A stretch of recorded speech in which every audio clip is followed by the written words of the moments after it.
선고가 난 것을 봤을 때는 좀 빈수레가 요란한 거 아닌가? 저는 지금 그런 생각이 들었어요. 물론 앞으로 이제 많은 사건들이 남았지만은 특검이 굉장히 요란하게 출범을 했잖아요. 특히나 김건희 특검 같은 경우에는 취재기자들 입장에서도 가장 취재할 그 영역이 넓은 그런 특검이었습니다. 왜냐하면은 지금 내란 특검 같은 경우에는 기본적으로 특검이 출범하기 전에 특수본에서 상당 부분 내란 자체에 대해서는 계엄 자체에 대해서 기소를 했고 그랬기 때문에 내란 특검은 별로 할 게 없었어요. 외환죄 말고는 별로 할 게 없었고 그나마 이번에 외환죄는 기소를 못했고 그래서 김건희 특검 같은 경우에 법 자체에서 뭐 16개를 만들었잖아요. 수사할 수 있는 범위를 16개를 만들고 그것도 모자라서 별건 수사까지 할 수 있게 하는 그런 조항까지 두고 정말 야심차게 수사를 해서 기소를 했는데 결국 일단 뭐 1차 판결이긴 하지만은 지금 세 덩어리 중에서 도이치 무죄 났고 그리고 이제 명태균 관련 무죄 났고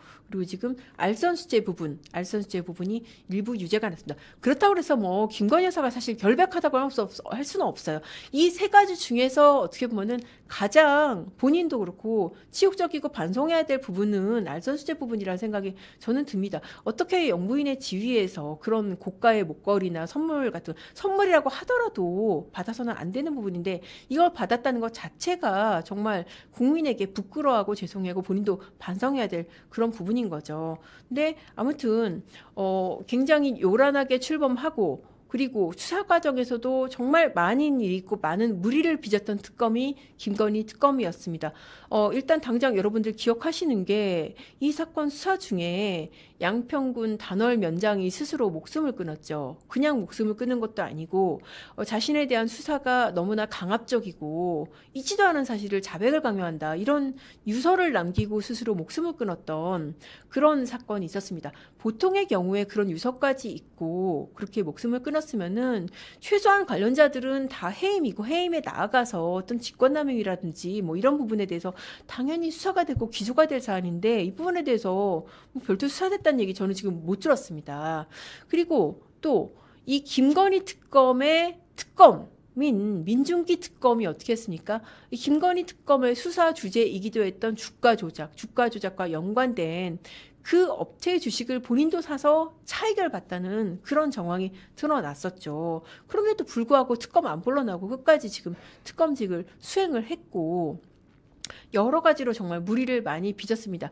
특히나 얼마 전에 제가 이제 판일기로도 한번 다뤄드렸었는데 심지어 공소기각이 났던 그런 사건도 있었습니다. 그게 뭐냐면은 이 양평군 강상면의 노선 변경에 관여했다는 혐의로 원래 수사를 받던 그런 국토부 서기관이 원래 주제하고는 전혀 상관없는 개인적 뇌물수수 혐의로 기소가 됐는데 법원이 보기에 이거는 특검 수사법이가 아니야.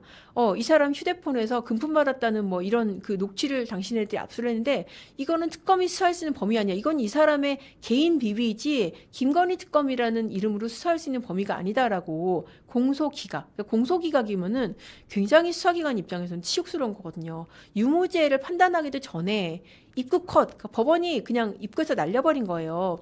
그 정도로 사실 김건희 특검이 요란하게 출범하고 수사 범위를 정말 무한정으로 넓히려는 그런 시도에 비해서는 아직까지는 성과가 참 초라하다. 그리고 이 모든 것의 시작점으로 보였던 명태균. 일단 명태균 사건에서 일단 첫 판단인데 이렇게 조금 무죄가 났다는 점은 김건희 특검도 어떤 수사 방식이라든지 이런 것들을 스스로 점검막으로 반성을 해야 되는 그런 부분이 아닐까 싶습니다. 자, 맞습니다. 드래곤 918님 말씀대로 제가 아까 말씀드린 대로 특검 수사 과정에서 사람이 사망한 그런 정황도 있었고요. 다라님, 진짜로 주가 조작한 거 민중이다. 정말 그렇게 의심할 수 있는 부분이어서 그 부분에 대해서도 아마도 시민단체라든지 이런 부분에, 이런 쪽에서 아마 고소고발이 있었을 겁니다. 그런데 민중기 특검에 대해서 수사하고 있다는 얘기, 저도 못 들어봤거든요. 그러니까, 똑같은 의혹이라고 하더라도 수사의 정도나 속도가 이렇게 굉장히 차이가 많이 답니다. 그러니까는, 마녀 사냥을 많이 당했다. ELV님. 그러니까 마녀 사냥인 부분도 있습니다. 그렇지만은 또 아닌 부분도 있어요. 제가 아까 말씀드린 대로 영부인으로서 샤넬백을 받고 이렇게 그라프 목걸이를 받고 이런 부분은 마녀 사냥이라고 할 수는 없는 것이죠. 물론 그거 본인이 잘못한 거 이상으로 정말 마녀사냥에 해당하는 뭐 그런 비난과 공격을 받은 부분이 있기는 합니다. 자, 그래도 어쨌든 이 재판부가 그나마 지금 이런 분위기에서 저는 굉장히 용기 있게 아닌 건 아니라고 판단을 해준 것이 아닌가 싶은 생각이 들었습니다. 그에 반해서 사실 똑같이 징역 15년을 구형을 했는데 이진관 재판부는 징역 23년을 선고를 했잖아요. 한덕수 전 총리에 대해서 징역 23년을 선고를 하면서 제가 지난 판일께서 들려드렸지만 한덕수 사건의 요체는 그거거든요. 내란이다. 내란이라는 게 확정이 돼야 되고 내란에 동조해서 중요 임무를 수행했다라는 그 두 가지가 덩어리가 완성이 돼야 되는데 내란이다라는 것을 결정하는 것은 350쪽에 가까운 판결문 중에서 4쪽밖에 안 되고 그리고 무엇보다 한덕수 전 총리가 이 내란에 동조해서 그리고 국무회의의 외관을 만들었다. 그 부분에 대해서 이제 뭐 여러 가지 뭐 심리를 하면서 사실 양형 이유를 너무나 굉장히 거칠고 성급하고 개인 감정을 담아서 많이 썼었습니다.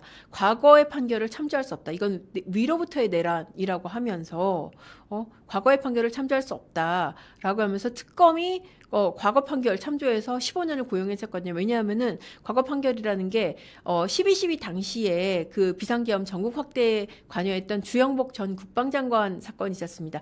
그 사건에서 징역 7년을 선고를 했었었는데 징역 7년보다 더 받아야 된다라고 하면서 징역 15년을 구형을 했는데 그거를 8년을 뛰어넘어서 징역 23년을 그렇게 선고를 하면서 문제는 제가 이제 엊그제 칼럼도 썼었는데 위로부터의 내란에 대해서는 그동안 재판에서 이런 반구 언급조차도 없었다는 것이죠. 그러면서 재판장 혼자 뭐 판결 선고하면서 감정에 북받쳐서 내란을 이겨낸 거는 국민의 용기다라고 하면서 뭐 목이 매는 모습을 보이고 그랬었는데 이번 재판부 같은 경우에는 일단 서두에서부터 권력을 갖고 있던 권력을 뺏겼던 누구나 관계없이 법과 원칙에 따라서 심판해야 된다는 그런 원칙을 내세우면서 판결 선고를 했고 그리고 증거에 따라서 의심은 가지만은 아닌 건 아니다. 의심이 간다는 이유로 사실 처벌할 수는 없어요. 그 형사소송법의 대원칙이 의심스러울 때는 피고인에게 유리하게 하라는 인 두비우 프로레오가 형사소송의 대원칙입니다. 그 원칙에 충실하게 판결을 했다는 생각이 듭니다. 자, 그렇게 해서 오늘 이제 판결 결과를 한번 조금 해설을 해드렸습니다. 자, 이 시점에서 그러면은 김정숙은 그 의문들이 이제 많이 있으실 거예요. 댓글에도 이제 그런 그 의견들을 많이 주시는데 김혜경 여사 같은 경우에는 2심에서까지 벌금 150만 원이 나왔습니다. 벌금 150만 원이 그 뭘로 나왔냐?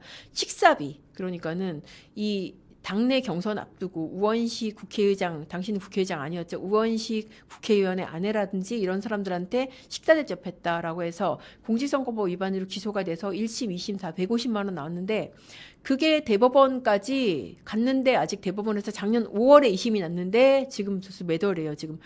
아니, 대법원이 이렇게 기한을 안 지키면 도대체 어쩌자는 건지 모르겠는데 이 선거법 사건 같은 경우에 633이잖아요. 그런데 지금 3개월이 뭡니까? 지금 작년 5월에 2심이 났는데 아직까지 판결을 안 하고 있습니다. 아마도 대법원에서 이것도 유죄 판결 내면은 민주당이나 뭐 지금 대통령 쪽에서 대부분의 압박이 있을까봐 크게 두려워서 그런 게 아닐까 싶은 생각이 드는데 그거 지금 안 하고 있고요.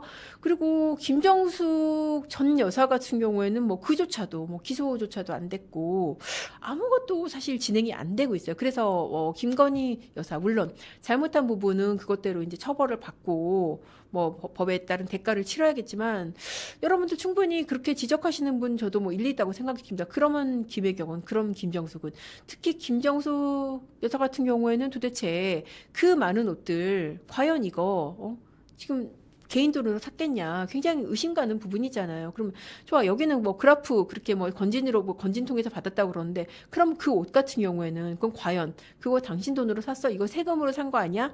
세금으로 쓰면 안 되는 그 돈으로 옷 산 거 아니야? 라고 충분히 아직까지도 의심 가지고 계시고 의문 제기하고 계신 부분인데 아쉽게도 정말 이 부분에 대해서는 제대로 수사가 이루어지고 있지 않습니다. 그리고 문재인 재판 이 부분도 그렇죠. 구름이 소리 말씀대로 아니 왜 이 민주당과 관련된 재판은 이렇게 정말 하세월이고 지지부진하고 지금 윤석열 전 대통령이라든지 국민의힘 인사들과 관련된 인사들은 이렇게 전광석화로 되는지 저도 정말 굉장히 유감인 부분이에요.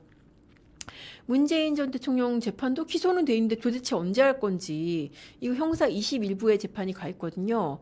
지금 문재인 전 대통령 법정에 나와서 어떤 재판받는다는 얘기 지금 못 들어보셨죠? 저도 마찬가지입니다. 이거 왜 재판 안 하는지 사실 이것도 굉장히 좀 유감입니다.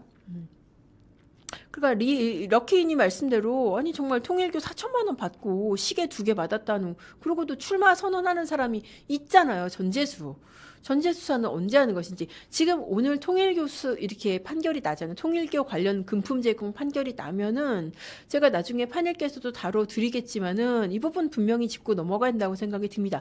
같은 통일교에서 받은 금품에 대해서 누구는 이렇게 몇 달도 안 가서 1심에 실형이 나오고 좀 이따 이제 아마 권성동 의원 같은 경우에도 선고가 나올 겁니다. 이렇게 법의 단죄가 이어지는데 똑같이 금품받았다고 하는 전재수는 그럼 뭔데? 여러분들 정말 의문 가지고 이 부분 굉장히 좀 의문 가지고 이거는 납득이 안 가시리라고 저도 생각이 듭니다. 그리고 뭐 김혜경 여사 같은 경우에도 그렇죠. 지금 기소된 것 혐의는 사실 뭐 이런 그 밥값 제공 부분이긴 하지만은 저는 어떻게 보면 더 큰 문제는 제가 엊그제 판일께서 드렸지만은 공무원을 사적으로 이용한 부분 있죠. 그 부분이 아닐까 싶어요. 공무를 해야 되는 공무원을 사적 수행에 그런 산업이처럼 그렇게 부린 부분, 그 월급을 본인 개인 돈으로 준 게 아니잖아요. 그건 나라 세금으로 나갔잖아요. 아마도 세금으로 했을 것으로 보인다라고 재판부도 판결문에 썼거든요. 그거를 사실 법적으로 구성을 하자면은 이거는 국고 손실이 될 수가 있습니다. 그래서 사실 지난 정권에서 저는 이 부분은 국고 손실로 수사를 해서 기소를 했어야 되는 부분이라는 생각이 드는데 그 부분 기소는 이루어지지 않았고 결국 뭐 10만 4천 원, 꼴랑 10만 4천 원. 그렇게 되니까는 민주당 쪽에서도 계속 그 공격을 했던 빌미가 이게 됐었잖아요. 주가 조작은 수사 안 하고 아니 영부인 그때 당시 영부인이죠. 김건희 주가 조작은 수사 안 하고 지금 김혜경 10만 4천 원은 기소하냐 이런 빌미가 됐었잖아요. 그러니까 이게 10만 4천 원이 아니라 그렇게 공무를 담당하는 공무원으로 사람을 임용해 놓고 자기의 어떤 사적 수행원으로 쓴 그 부분에 대한 책임을 물었어야 된다는 생각이 듭니다. 자, 그렇게 해서 여러분들 미진하게 생각하시는 부분 저도 충분히 이해가 가고요. 그러니까 이쪽은 이쪽대로 저쪽은 저쪽대로 잘못한 부분에 대해서는 엄정한 법의 심판을 받아야 되는 게 저는 정의라고 생각이 듭니다. 그러니까 오늘 판결에서 일부는 그 부분이 뭐 실현이 된 거죠. 그러니까 그라프 목걸이 받고 샤넬백 받고 이게 청탁의 대가라는 거는 인정이 됐고 뭐 징역 1년 8개월 어쨌든 실형이 나왔으니까 사상 최초로 전직 대통령 부부가 2명 다 실형이 나온 그런 결과로 지금 이어진 거고요. 여러분들 지금 의문 제기하고 뭐 굉장히 막 분노도 표시하고 계신데 그러면 김혜경은 그러면 김정숙 이 부분에 대해서도 저는 분명히 응답이 있어야 된다고 생각이 듭니다. 자, 그렇게 해서 오늘 판읽기 제가 이제 준비한 내용들 좀 들려드렸고요. 다음 시간에도 이렇게 좀 따끈따끈한 소식들, 저만 분석할 수 있는 내용들 들고 찾아뵙겠습니다. 감사합니다.